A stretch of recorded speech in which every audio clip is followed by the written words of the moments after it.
Ada siapa di situ? Woi, ini guys. Jadi kita gini nungguin Duh, kerudungnya berantakan kan gara-gara helm.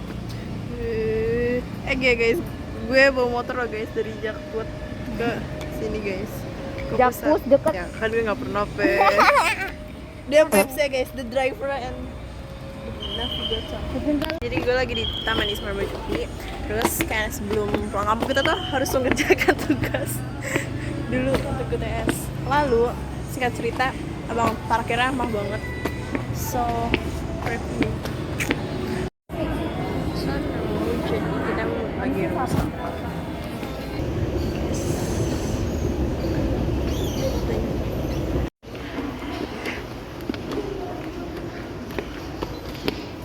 Hai guys. Ini kayaknya vlognya terpisah ya guys. Jadi capek makan ini lantai ini.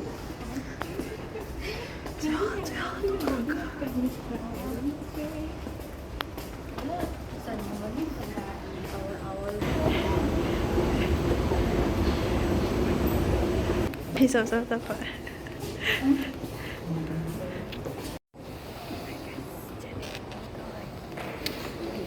Sama Ismail. Ini bakal uploadnya duluan. Ada 10 bakal upload duluan. Lagi di sini. Lagi. Enggak, itu dingin doang loh ini. Yuk, ini lagi nih kayak ada ntar kayak gini.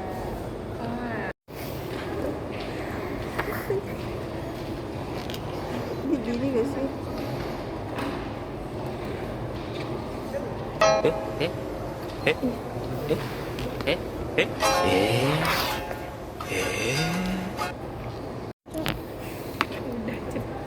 Ada 2 3. Halo guys, jadi kita udah mau ke ruang diskusi. Gak tau dingin gak ruang diskusinya? Dingin banget. Ini bakal tayang duluan taruh dari Ya. Dari situ.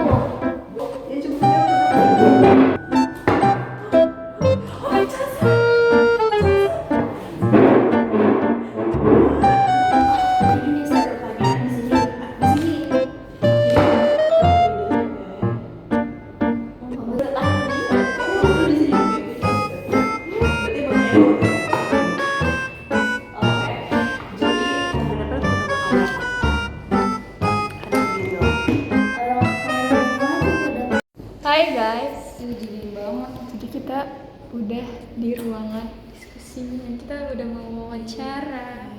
nanti kan ini bakal diupload duluan guys. Stay tunggu besok. Oh iya, beneran diupload dulu. Oh. Jadi nanti di scan kan di PPT terakhir ya. Scan barcode.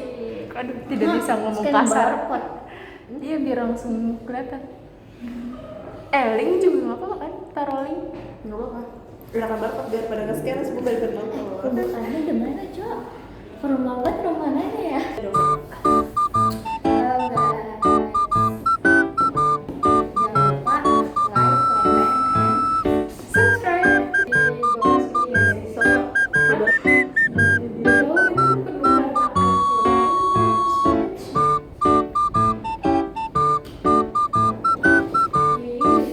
Ribet kayak pasang kameranya gitu sih. Pada diam. Kenapa pada liatin gue? Heran gue.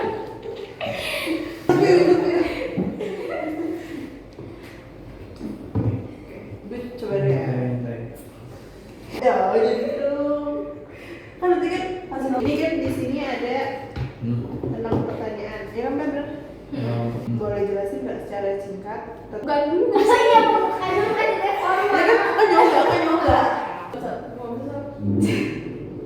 Yang Mas Tasna. Iya. Dalam wawancara ini kita sama pengalaman dari Mas Tresna dalam untuk Mas Tresna untuk perkenalin diri dulu, terus abis itu sama kasih tahu hal apa sih yang membuat Mas Tresna tertarik dalam bidang jurnalis ini. Oke, bisa dipanggil Tresna. Kebetulan saya fotografer di beritajakarta.id sejak tahun 2018. Berita Jakarta saya sempat bekerja di 2 majalah. Salah satu waktu itu saya pernah di majalah Muslim Choice dan majalah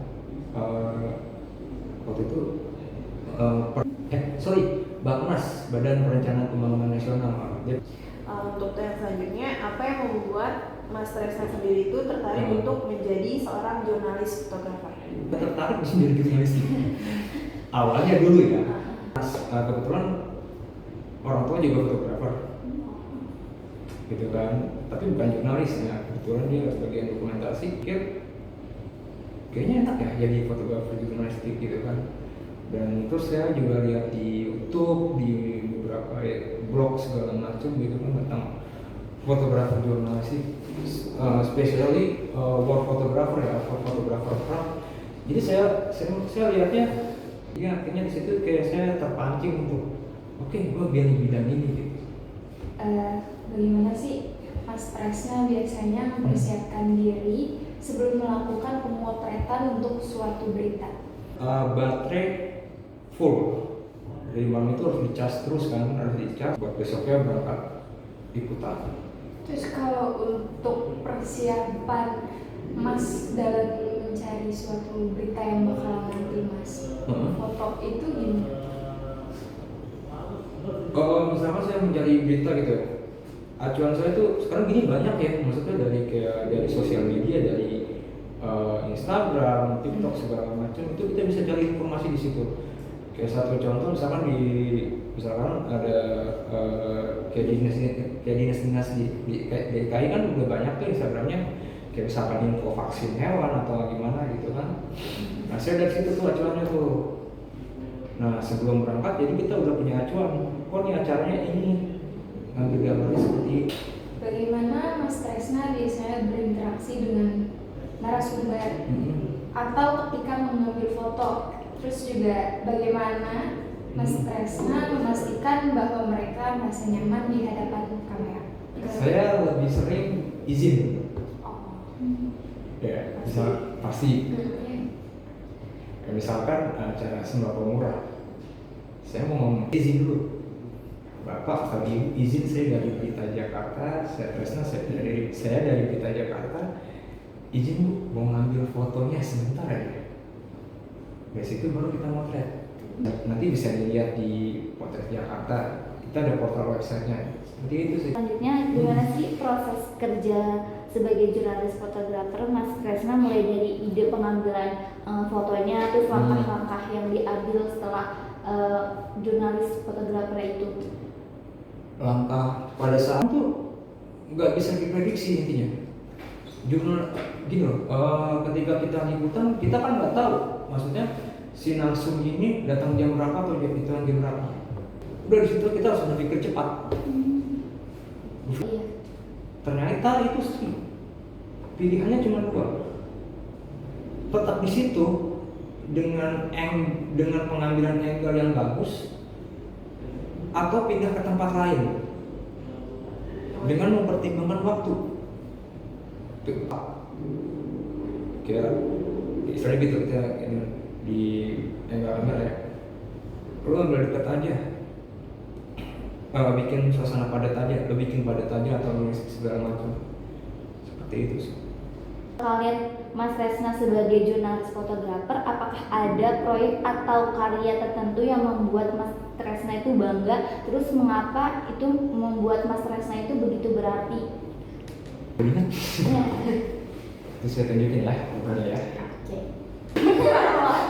Jadi gini, waktu awal pandemi COVID-19, kalau di luar negeri, fotografer itu bisa masuk ke ruang perawatan pasien COVID. Tapi mau nggak? Oke siap. Cuman atasan saya itu bilang sama saya, lo jangan masuk ke ruang perawatan, tapi lo ruang ganti perawat. Namanya N95. Buat medis itu ya? Kamu rasanya kayak gimana? Yang nggak bisa napas, cuma napas sih. Jadi perawat pakai APD, terus pakai masker N95, yang dimana saya pakai masker N95 aja 10 menit saya langsung copot. Enggak. Sementara mereka di atas itu 8 jam. Terus di masih ada Kan ada Google itu. Ini kasih hasapras lagi di pas foto yang menurut saya paling berkesan buat saya. Batas jarak saya sama dia udah dipisahin sama Ali ketika pada saat pandemi COVID. Kayak bahasa kasarnya gini deh, gue masih aman di bawah. Itu udah sampai rumah, udah orang jadi waktu itu panik ada aja tuh sama saya kan. Di mana itu pulang cepet gini. Tapi aman di situ. Lebih aman. Gue baru diikat. Udah di segala macam udah disiapin. Jadi gue tinggal mandi doang udah ganti baju. Ada satu peristiwa gini. 5 hari setelah ditinggalin apa, gue bilang sama kantor, Bang, gue masuk ya. Yakin gue masuk? Iya. Kan kalau misalkan kita ada orang tua meninggal tuh kita dikasih sekian waktu tuh 10 hari libur. Waktu itu masih pandemi. Oh ya udah terus, oke. Lo ke TPU Sering sama ya. Gue ngerti. Saya nggak ngerti mau ngapain di TPU Sering Salah. Terus sampai sana ketemu kebetulan sama COVID. Oke. Gue mau udah nggak banget saat itu. Ada beberapa teman yang dari luar negeri harus pakai APD segala macam. Udah kan, motor. Saat itu pikiran saya, karena saya belum ngobrol sama petugasnya, itu saya duduk aja, tiap 10 menit ambulan datang. Dia terakhir mama-mamanya. Ternyata Tuhan itu adil ya. Gue bisa makamin nyokap gue. Maksudnya, ya saya bisa makamin mama saya tanpa prosedur COVID, sementara dia tidak. Selama muncul itu udah pulang.